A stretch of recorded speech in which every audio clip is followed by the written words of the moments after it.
This call is being recorded. Welcome. It's Teal time. It's the Jags draft, and this is Ray Ray. And today we're going to have a bunch of Jags fans come on, and we're just normal Jags fans. We're not a part of the media, not a part of the analysts. We're just everyday people, and we're just going to talk about some Jags. Why not? I am Ray Ray. I am a Jags fan since 1995. I was previously an Eagles fan. But what happened with Rich Kotite came through and he destroyed my team.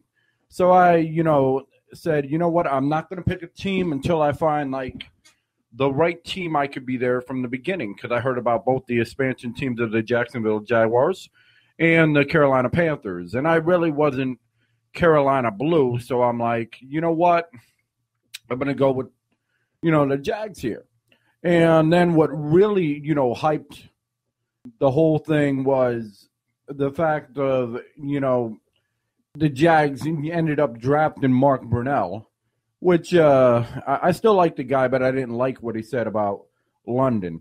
Let me explain this to people that don't know, people that may hear this as a podcast rather than a live stream that may hear this. Let me say this. The Jags are not moving to London. England does not want a football team. England's football team is like going to a sugar shack. The craving is there, and it's good for a time or two. But beyond that, it's not going to happen. You're not going to get 15 million games in England. It's just not going to happen. Also, there were talks about, the Jags moving to L.A. That will not happen. The reason that will not happen because both the Rams and the Raiders tried it, and it failed. So the fact that they're going to build a state-of-the-art stadium and whatnot out there means absolutely nothing. It means absolutely nothing because it failed before. L.A. is proven to be a basketball team, as far as, the fans. So the only place in L.A., that sports really work is in basketball. I mean, yeah, they got a baseball team out there, or they had a baseball team out there, but, it's not a football town. If it's not a football town, you can't make people and force people to be, a football town. But here's the funny thing. People have said forever, this is a little backstory, that the Jags, as the Facebook is blowing up right now, everybody's talking and everything and whatnot. But the Jags, they yell about the ticket issues. Here's the deal. The Jags stadium was not meant for Jacksonville. It was not meant for the Jaguars. It was, in fact, made for the Gator Bowl. So the seating is based on the Gator Bowl. So what a normal NFL stadium looks like, Jacksonville or Everett Bank looks a hell of a lot bigger. So when people talk about, the lack of tickets, I turn around and I say, well, I've been to the games, and I can see that, the fan base is wide. The Bold City Brigade, matter of fact, is up in New York City at the draft, and Shad Khan paid for, their tab out there. They also, gave them a great farewell out of leaving Jacksonville, which is phenomenal because you don't get that anywhere else.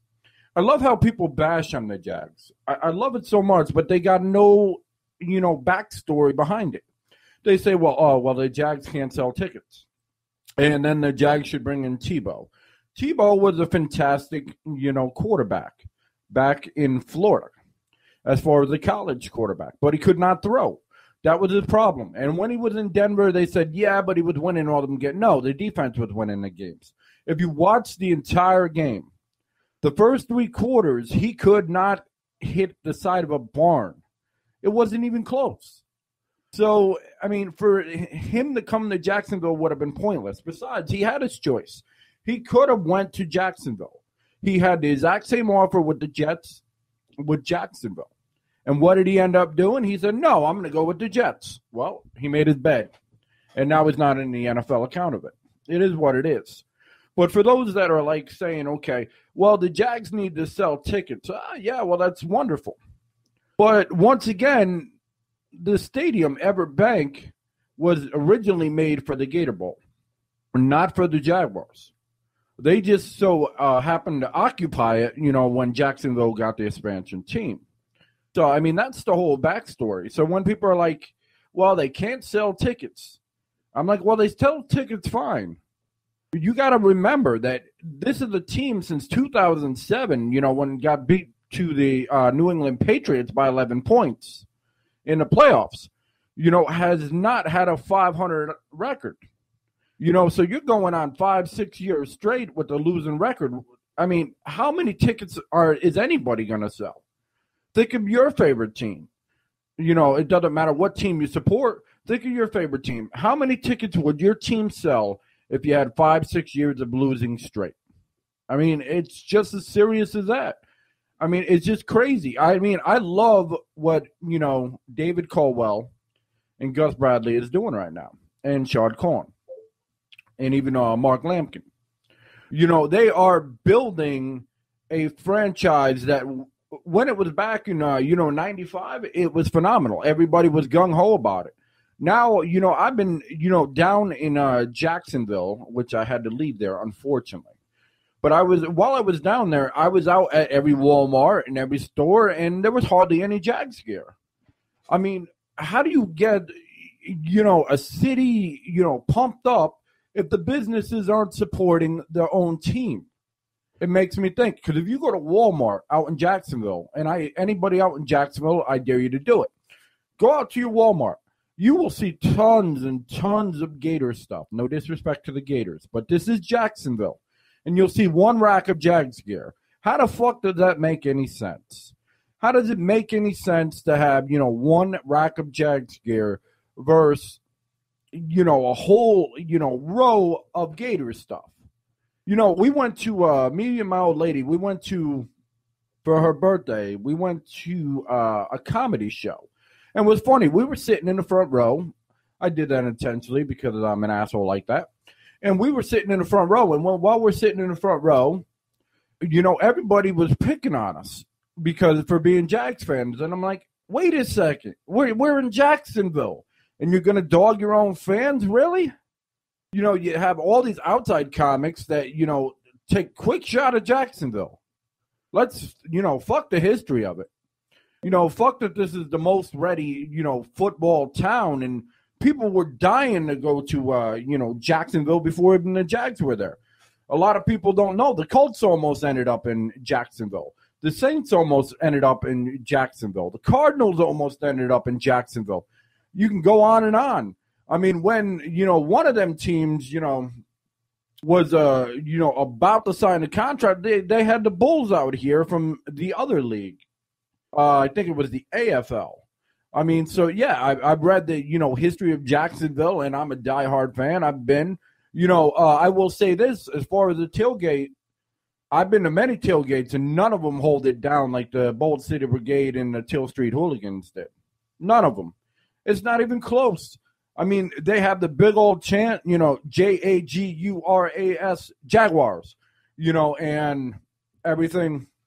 And, it's a party atmosphere. Nobody's forcing you to be a fan. Nobody's going to come up to you and be like, well, hey, if you're not a Jags fan, I'm going to kick your ass.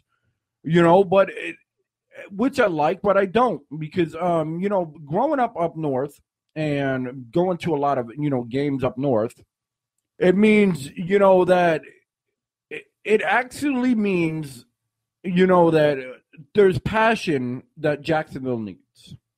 But there's nothing wrong with, taking a laid-back approach. Nothing at all. However, up north, when you're up north, and you're, go to a game, everybody's excited about that game. They're talking the NFL. They're not talking college. And that's the difference. With you're not talking college and everything. You get emotional about games, and it's like, it's not a secondary nature. It's more of a, okay, you must do this now. You must go to the game. You must, support the team. And if you don't support my team, okay, yeah, we're going to fist fight, which ain't necessarily the right way to go about it. And that's not what I'm saying. What I'm saying is you have passion and commitment and fire and everything. And out here it's starting to. The Bold City Brigade is doing a hell of a job. They have their own, football show, the Bold City Football Show. Phenomenal. We had the pleasure of interviewing Cap from the Bold City Brigade, and it was a hell of an interview. We also had the pleasure of meeting Charlie. If you don't know who Charlie is, then you really haven't been a Jags fan. Charlie is the guy that is decked out in Jags gear. He's got his own custom Jags gear and everything, and as well as, he's got a Jaguars helmet. And, his members of his family have, painted themselves like Jaguars. They're that much of fans. They're that much diehards. He is a proud, fan. He doesn't care win, lose, or draw. He's still there every time. He's in the seats. And he really needs to be commended because he does a hell of a job. He throws parties like none other. He throws them like no one I've ever seen. He has the TV, he's got, the beer, he's got the food, and he's all pumped up. When we're watching the games, we're pumped up. We're ecstatic. We're emotional. And that's the way it should be. It should be when you have someone, a team that you root for and you believe in that you should be pumped up about. What pissed me off was when I was on the Jaguars actual forum. And I hope somebody one day by accident, pure accident, hears this. But when you're on the jungle and whatnot, and I may get banned for this, but you've got admins that say, okay, well, it's a Jags game, but it's no big deal. It's just football. How can you be a major impact for the community, for the Jags, and be like, okay, well, it's no big deal? Who the fuck are you to say it's no big deal? It's not an emotion. It's a football team. It's something you're proud of. You're an admin for the team. So how can you not figure it's a big deal?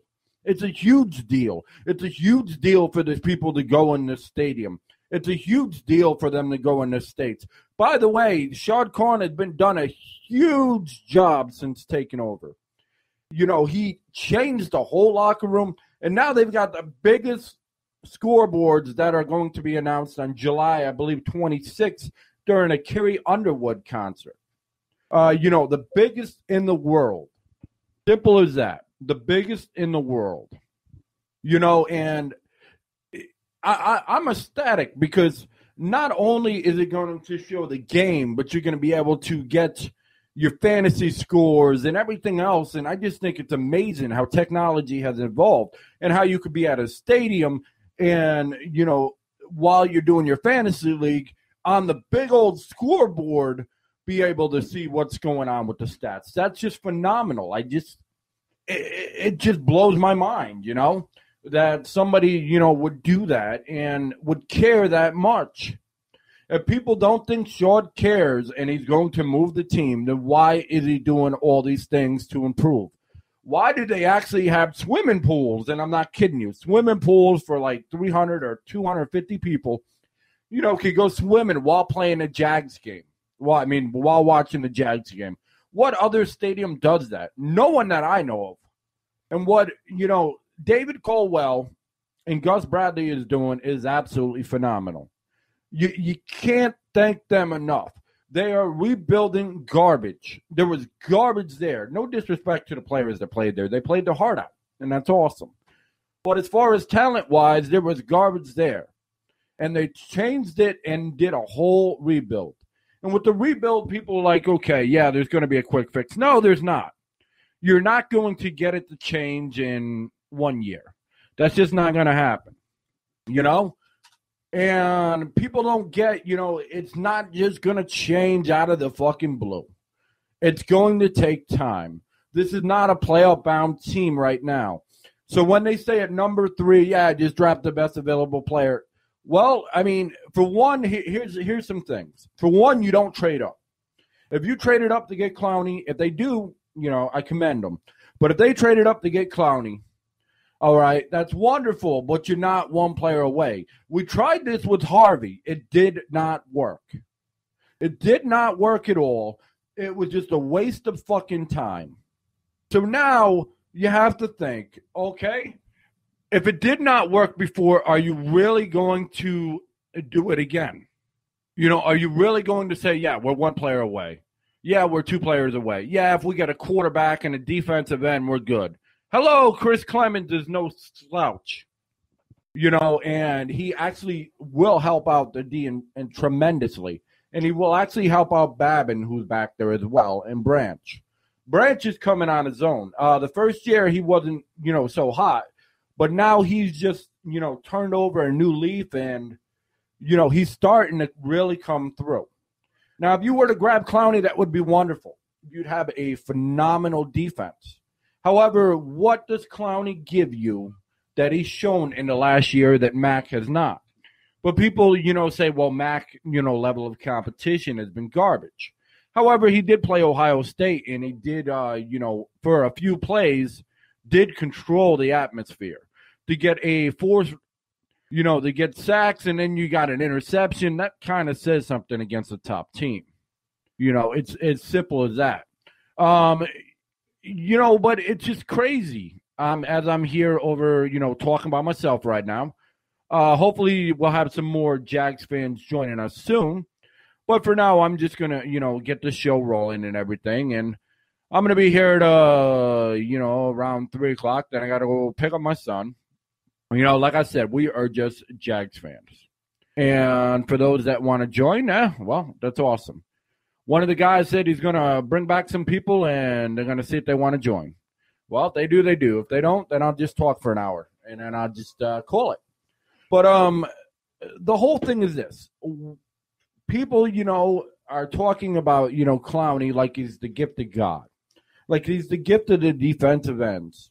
But I don't see it. I don't see in his senior year where he was that much of an impact. I don't see where he was that much of a game player. He was like, on his interview, he's like, well, they expected me to, have 9 sacks a game, which is unreal, which I agree. But when you show nothing, okay, yeah, you're double teamed and this, that, and the other. But if you're that good and if you're that elite, then why would you show nothing? Why would you take plays off during the game if you're that good? What's it like? Okay, yeah, I've controlled the NCAA. So now I'm just going to sit back and relax and have a cold one. And it's wonderful. But you still got a year to play, and you took half of your plays off, which I don't have no problem with Clowney. If Jags, drafted Clowney, I'm ecstatic as long as he can go back to how he used to be. If he goes back to how he was in the senior, hello, Derek Harvey number 2. It's simple as that. At this point, if you're going defensive end, I would take Mac in a heartbeat. Mac at least has shown he has a motor. He has shown, throughout the years they have been consistent, and everything. And he has shown that he wants to play football. He wants to be in the NFL. Clowney is saying, okay, yeah, I'm the best, and if you don't like it, well, then I'll prove you wrong.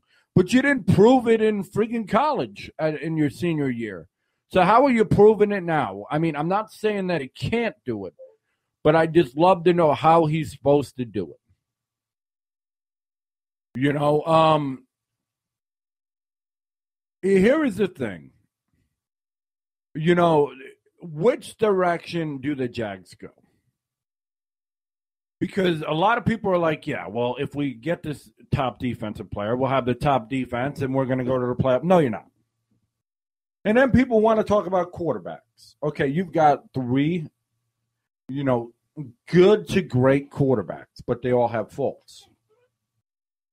First, you have my man, Johnny Football. Johnny Football, is like a Tebow, except for he can actually throw. Johnny Football has some amazing YouTube videos. I don't know how many times they were edited, but I do know it was an amazing, video where he hit, shots, not playing football, but using a football hit into areas that most people couldn't do, with a million tries, especially, quarterbacks. So that, says, well, he's got an amazing arm. However, you have Mike Evans, who some people say, okay, Johnny had to stand to play because Evans was slow in order for Evans to make, phenomenal plays. But the video that I'm seeing is otherwise. Johnny was throwing the ball unnecessary. After running unnecessary, or let me rephrase that. Johnny was running unnecessary. Like he was feeling pressure that was not there, a.k.a. Blaine Gabbert, which I don't blame Blaine all the way, but I'm not going to get into that right now. Okay, so Johnny was feeling, pressure that was not there and running around like he was in a circus and seeing a receiver. And here's the thing. Some of these throws were off the mark that I've seen based on the videos that I've seen. I'm no football expert. I did play, football when I was in school, but that's the side point. Okay, but I'm no football expert. I'm not an analyst. I'm just a normal fan, everyday fan like everybody else. But from what I've seen, Johnny was making throws that were off the mark, and Mike Evans was catching them like they were fucking easy. It is not easy to catch the ball away from your, over your shoulder, up above your head like nothing with the 2-3 defenders in your area. That is not easy whatsoever, but he made it. Johnny threw, into traffic. There were 5 guys around, and Mike Evans jumps up and catches it out of the air, out of everybody.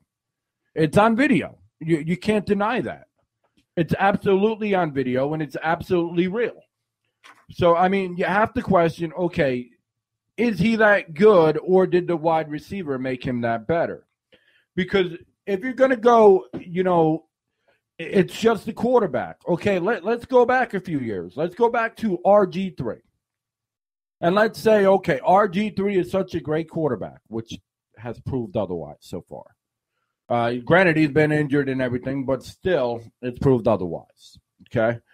He had a guy who plays right now for the Titans. I don't even like saying that name. But, he had a guy, his receiver. And I'm trying to remember his name offhand, and I can't think of what his fucking name is. All right, but it will come to me in like a minute. But anyway, that receiver was catching everything out of the blue. Now, the reason you're not seeing it in Tennessee is Tennessee hasn't had a quarterback worth a damn either. With Tennessee not having a quarterback worth a damn, the receiver is basically, stuck doing what it's got to do. So that – but, I mean, you had the guy, that's now on the, Tennessee. And you had him who basically bailed R3G out. Now, what you're going to see this year is RG3 looking a lot better. The reason they're going to look a lot better is because he's got another guy that can bail him out in Deshaun Jackson. Deshaun Jackson and him, of course, RG3 decided. He's like, all right, yeah, if I'm, in a bind, Jackson will get open and, I'll look better than I actually am. That's no disrespect to RG3 because RG3 does do well when he can play, when he's on the field, and when he has time. But this is football. Football is a team sport. No one player, I don't care what people say about freaking quarterbacks and everything, but no one player will decide a whole team. Even Brady. When Brady originally came, with the with the New England Patriots, he had playmakers during that Super Bowl run. He had playmakers. It's not like it was just him and a bunch of scrubs. They may have not have been unknown, but they were still, or not been known, but they were still, playmakers. There were people there that could get the ball and get the job done. But it brings me to the point, is it really Johnny or is it Evans bailing him out? Or is it a combo of the two? Now, am I going to say if the Jags draft Johnny at 3, I'd be, upset? No.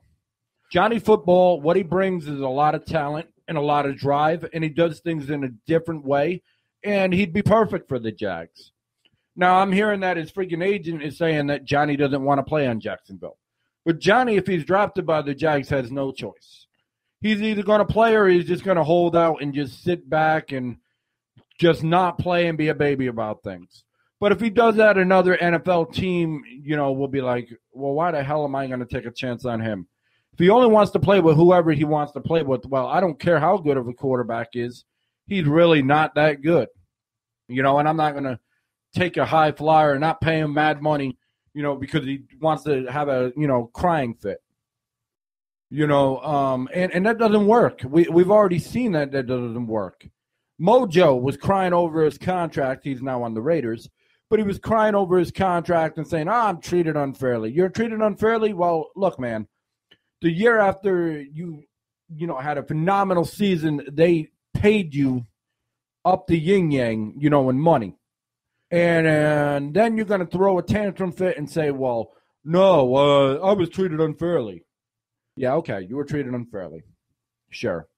Fred Taylor, on the other hand, was called Fragile Fred half his freaking career, because he actually had a legitimate injury, and Coughlin didn't want to let people know that he was injured, so they kept him putting him as question mark. But yet you never heard him freaking complain about it. He got left by the Jags and went over to New England. I believe it was in 09 or 08, one of the two.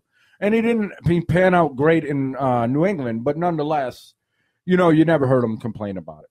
Mojo, on the other hand, wants the spotlight and everything and wanted to hold out, be a baby, and now he's with the Raiders, and I wish him the best. I think he'll excel there because he's got that other, trying to think off his name offhand, but he's, a great running back as well. So the 1-2 punch, that will help Mojo out. But the whole thing about it is I just don't see him holding out. I don't see Johnny holding out if he came to the Jags. And I don't even know if you can buy the rumor or not that Johnny doesn't want to play in Jacksonville. I know he'd probably be the only quarterback, pro-ready that would work in Jacksonville. The reason for it, you have to have a running quarterback in Jacksonville. If you don't, you're not going anywhere. Blaine Gabbert, in my eyes, was going to fight an upstream battle. The reason being because he wasn't really a mobile quarterback. I mean, he could, stretch the field a little bit, as far as making plays, but he wasn't really a mobile quarterback. So, and he was hit all the time. Chad Henne, he's not a mobile quarterback. He's not going to win that many games. Jacksonville's line is made for a running quarterback. I mean, it just is. It was originally made for, the running back. Now, can they fix it and make it, where the quarterback has time? Yeah. Can they do it this year? No, highly doubtful. Especially with the, Mac not going to the Jags and staying in Cleveland. Which anybody who said that the Jags didn't try is full of crap. There's only certain things that you can do with a player that is a, Pro Bowl center and is on a contract where it says, okay, they can match. Especially when they have the highest, payroll in the league as far as what was left. To try to match it, you have to, be very methodical, and the Jags did everything they could. But you can't risk everything. You can't put everything guaranteed up front and then guaranteed the second. Because what happens if you get the player and he turns around and something happens? He gets injured or something. Now you're out of all this money, and for what? I mean, you have to think, what really is going on. And you have to be like, okay, well, what is really beneficial for the team versus what is beneficial for the player. Yeah, it's great to, go backwards for the player, especially a Pro Bowl player. But at the end of the day, how good is it if he were to get injured to put yourself now in a hole with all these other holes because your top center retired? That's just not beneficial. And I believe the Jags did everything in their power to try to get Mac over. But the problem is you can't go to the fact that you're going to be in debt when you have all these holes. Now we're going to move on to the next quarterback, Teddy Bridgewater. Here we go with the quarterback that was at one time seen as the number one pick. And then he went to, his Pro Bowl, not the Pro Bowl, but his Pro Day. And he took the gloves off that he's famous for. Big mistake. He threw like absolute garbage for all the scouts. And now he's went from a top, 5 pick to, a possible second rounder, which I don't see. I don't see him, elite in the top, 5 in the top 3, but I don't see him, as a second round. I don't see him falling that far because Cleveland's got such a hole. They really have nobody at quarterback. And with nobody at quarterback, Cleveland has to get someone. They really do. Teddy Bridgewater gameplay and game film shows a hell of a quarterback. However, he's not a running quarterback. And once again, okay, if Chad Henne, who isn't an elite quarterback by no means, but if he can't make plays, and Blaine Gabbert, yeah, I know everybody's like Blaine, but you'll see in San Francisco, you'll see he does a hell of a lot better. Blaine couldn't do nothing. The guy from the tractor couldn't do nothing. Lionheart couldn't do nothing. I believe it was Lionheart. It was the one, that originally played for the quarterback that originally played for Buffalo, was drafted high, and then came to the Jags and did nothing. It comes down to, okay, you don't have a line, that is great at blocking. Okay, now with not having a line that's great at blocking, you need a running quarterback. Now, if you're going to have Ted Bridgewater, who does not run back there, I mean, he's not a stone, but he's not a running quarterback. How, good is he going to do? And you have to question his decision-making sometimes. So, no, he's not a top 3 quarterback, in my opinion. He's probably not a top 10 quarterback, but it's on that line. But he's certainly not a second-round quarterback. He had a bad pro day. I'm not going to deny that. But everybody, at some point does choke. And maybe just didn't take it that serious. Maybe he is now, but maybe that day he just wasn't taking it that serious. He was just relaxing and being like, okay, well, this isn't going to mess up my draft stock at all. And then he found out otherwise. He had experts that, had him as number 1, and now they have him as like number 10, changing and whatnot. So, I mean, that's just absolutely crazy. Bridgewater is a heck of a quarterback. And if he can wear the gloves, I think those gloves help him.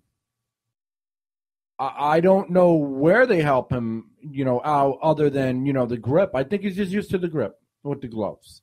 And if that's the way he plays, well, then that's the way he plays. There's nothing wrong with that. But it is what it is, and it's going to be what it's going to be. So here I am, just 40 minutes into the program, or 30 minutes. And it looks like I'm by myself here. There was this guy who said he was going to come back and get his friends. But that's all right. You're not going to get everybody all the time. It's draft day. So if nothing else, I'm giving my input. Okay, so here we go to we're going to go over to Bortles. I don't know much about Bortles, to be honest with you. I do know he is a younger quarterback of them all. I do know his potential as far as, to hit the ceiling is a lot higher. I know that he can scramble if he wants, and I know he is very accurate. However, his pro day was, average. And you have to look at the, strength of teams, which isn't his fault. But you have to look at, the teams that he played and what did he do in them games. Would you take him as a top 3 pick based on his interviews, based on, the fact that he's working hard? Could he be a top 3, top 5 pick? Certainly.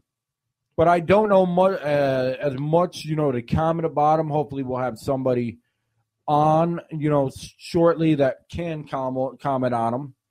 But would I take him over Johnny? Maybe, maybe not. Would I take him over Teddy?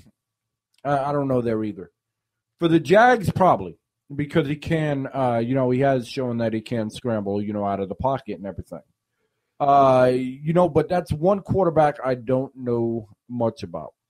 I will say if we do not go quarterback in the first round, and we do not go quarterback in the second round, somewhere in the third, fourth round, I would look at Aaron Murray. Now, it may surprise people, and Aaron Murray may not even make it to the third round. But I definitely would look at Aaron Murray in the third, fourth round. And some people will say, nah, it's even too high for him. Hit him in the fifth round, whatever. But the reason for it is Aaron Murray, while sometimes inconsistent and has been injured, has proven, he was not in a, style offense where he was, asked to run a lot. But when he has made big runs. So those that question his speed, I have to think, okay, yeah, you can question his speed, but he has done it. And those that question his arm, well, he's made, throws that were 60 yards like nothing. So, I mean, I would really, in the later rounds, I would take a flyer, or the third, fourth round, I would take a flyer on Aaron Murray if you don't have a quarterback by then. I just think he's very underrated. I wouldn't grab him at 3. No way, no shape, no how. I wouldn't grab him in the, with the second round pick either because he's coming off an injury. And when players are coming off an injury, you just don't take them that high. You just don't. But he has shown that, he can play. And he is a heck of a quarterback if he has time in the right system. Some people say he can only be a backup. I say, well, he can work his way up to a starter. I think his potential could be better than Henny, but is the elite status that's questionable to you're fucking out of your mind. But I would take a flyer on him later in the rounds. As far as top other talent, here we go. Let's go wide receiver. Sammy Watkins. Watkins is a heck of a receiver. He can stretch the field. He could he could be your number one receiver, hands down. But is he the best receiver in the draft? To take it number 3. To take it number 5. That is debatable. You have to look at, the teams that he played. What did he do against top-rated teams? Was he able to get open down the field? And does he have the hands to be the number one receiver if you do not have an elite quarterback? I've seen some YouTube videos with Sammy. Very impressive. Extremely impressive. But, on the other hand, you have Mike Evans. Mike Evans had made catches that were off the mark like it came second nature. He has made phenomenal catches and phenomenal plays.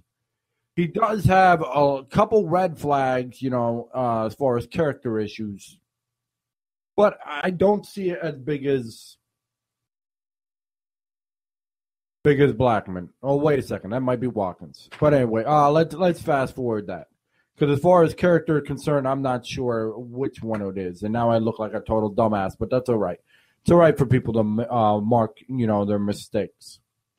All right. But anyway, as far as Evans, he has caught many passes in traffic. He is not the route runner that Watkins is. Not by any means. But he is a big threat in the red zone. As far as the Jags, in the red zone, they have had problems. Lewis has not been the same as he once was. Matter of fact, I was at a game, and unfortunately, Lewis came out of play, played the play and then went back on the bike. And I'm like, what the fuck? I think we had about, the whole area I was in, looking at it and being like, are you fucking kidding me? Not that Lewis is a bad player. Mercedes is a hell of a player. But where's his heart lately? That's what I have to wonder. Is it in the, MMA or is it in football? And I realize that Evans is not a tight end. I realize that Evans is a wide receiver. But for anybody that says, he's slow based on his 40 time, hey, I've known a lot of receivers and a lot of, different players that played a lot faster in game time than their 40s at the, at the combine.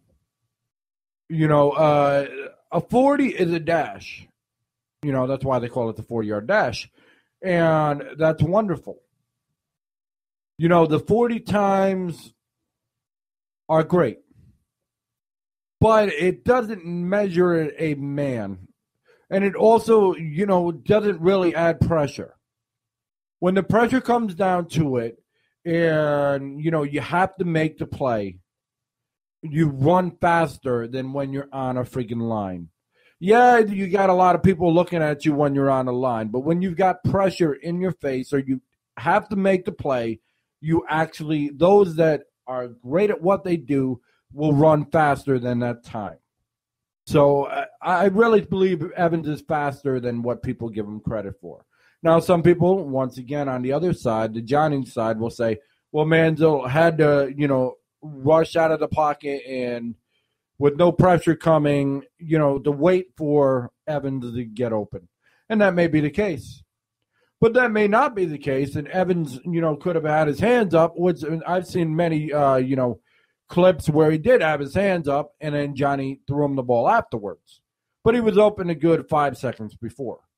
But I have to wonder, would you take Watkins or would you take Evans first? And it would not surprise me if Evans went before Watkins due to the fact he is a big red zone target. And that does matter in today's NFL. Just because you can stretch the field won't matter if the quarterback can't get you the ball. I mean, it's simple as that. If he goes to Cleveland, they got no quarterback. That's as far as Watkins. If Watkins went to the Raiders, it would make sense. Schwab, everybody, discredits the guy. The guy, isn't the best, but with the new scenery, I think him and Moore will, really, touch base. And if they grab another receiver, they're going to be a hard team. Because you got Mojo in the back, and then you've got the other running back. I can't think of his name offhand. But he's in the backfield as well and everything. And look for Oakland to do pretty well. Because they've already got that good defense, which they've added, to that this year, and they're looking to win now. So with Oakland having a top 5 pick and looking to win now, they could be a real contender this year. Or it could just be a smokescreen and they're just garbage. And they're just taking, players that have too many miles. Like Mojo ran ragged, but when did he play? And the whole thing is, was Mojo holding back or did he lose a step? Because from what I've seen, Jordan Todman had over 100 yards in a game and Mojo couldn't do that. So take it for what it is. Other than that, I don't see where else the Jags would go other than trade him back. And trade him back is, as long as there's value and as long as, you have the right picks and the right players, or you can get the right players for them picks, is probably your best bet. If you have a bunch of teams that want to go up to number 3 and they're going to give you high-end value, then you do it. Because we're not one player away. And while it's great to have the flashy player, it's not going to matter. And for those saying that the Jags are going to take a tackle at number 3, please, no. You didn't just get rid of Monroe to allow the other guy to come in to take another tackle. That makes no sense. That's insane. Would I hate them if they did it? No, but I'd be like, what the fuck? I would really be like, are you serious? You got rid of Monroe, who Baltimore re-signed him. And now you got rid of Monroe to bring in, Luke, which Luke is now, healthy. And now you're going to get another tackle. Why? Why did you get rid of Monroe? Why did you do that when you had two booking tackles just to grab another tackle? Makes no fucking sense. And that's just my opinion on that. But, as far as what's going on, which I really need a breather. But nobody came in and whatnot, and I've left the, message over on, the Facebook outlet. And maybe they'll come on in a little while and everything, and I'll do another show and then combine the two shows with, the fans over here and whatnot and see what's going on. But as far as, what Dave and Gus are doing, and even Jedd Fisch, people discredit Jedd Fisch. Let me tell you something. Jedd Fisch has been a mastermind. He didn't have shit to work with.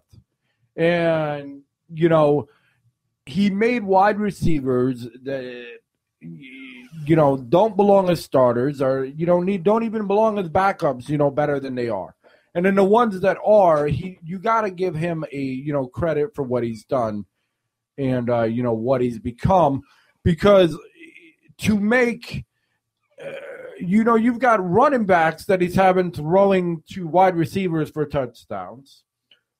You've got, a lot of trick plays that he used that, normally they say can't work on the NFL level. Well, he's proved that it has. He has done a phenomenal job as an offensive coordinator. I don't care what anyone says. He hasn't had that much to work with. You've had Blackman who hasn't been around due to, his issues. And, Shorts, he can't do it by himself. So, I mean, he's bringing in, Sanders, which Sanders really has been an ace in the hole. He's an, as far as size, he's a smaller wide receiver, but he's been doing his job. He's been doing a great job for what he has. And, he's been making plays, and that's phenomenal. And that's fantastic. And Sanders is going to be a key weapon for them in the future, and everything. But, I mean, you can't discredit, Jedd Fisch because he's done the best with what he's had, and give him some more weapons and watch what he does. Watch how he gets these players lined up and makes things out of nothing, And you also can't discredit the guy because he's had Chad Henne and Blaine Gabbert to work with. I mean, honestly, think about it. We still have Chad Henne. Hopefully today we get a quarterback. If we don't get a quarterback in the draft that's worth a damn, I'm going to wonder what the fuck is going on. But as long as we get a quarterback, I'm cool with it. But the whole thing is this. David Caldwell and Gus Bradley have done a phenomenal job. David Caldwell will show in the draft. He will draft the right players, and they will excel. Gus Bradley has a fire that I – hold on one moment. Wonderful. That's what happens when you talk 40 minutes in a row. But Gus Bradley, has a fire that is unheard of and unseen in the NFL. He's just got this passion that's like all football, all Jags. Let's go. Let's get better. Let's train better. Let's work better. It's about, doing the best that you can, even if people say that you can't, and still proving them wrong. I love that in Gus Bradley. I think he was a perfect coach and everything. And they've got a plan. And this year, we're going to see a better Jags team. Will they make the playoffs? I don't think so. Will they make the Super Bowl? No way. And if they do, I'll eat my words. But that's just my opinion. And right now, I'm going to end the broadcast. I don't see anybody else coming on. If they do, I will restart the broadcast and do a add them together and everything and whatnot. But for right now, I've said what I had to say about the draft. Who we will pick, I have no fucking clue. The signs are, pointing to Johnny Football, even though his agent is saying otherwise. That's where the signs are pointing. You got Chad Henne as quarterback. It's going to be Johnny Football or maybe Mac. That's the only direction I can see. I don't see a wide receiver because, then you'd have to believe 100% in Henne, and I don't believe they do. So, that's just my opinion. It's Teal Time, draft day, with Ray Ray. I was hoping a lot more people came on, but hey, it's the draft day. They got a lot of shit rolling. So hopefully we'll get more people later. If we don't, no, it's been fun talking Jags. Have a good one.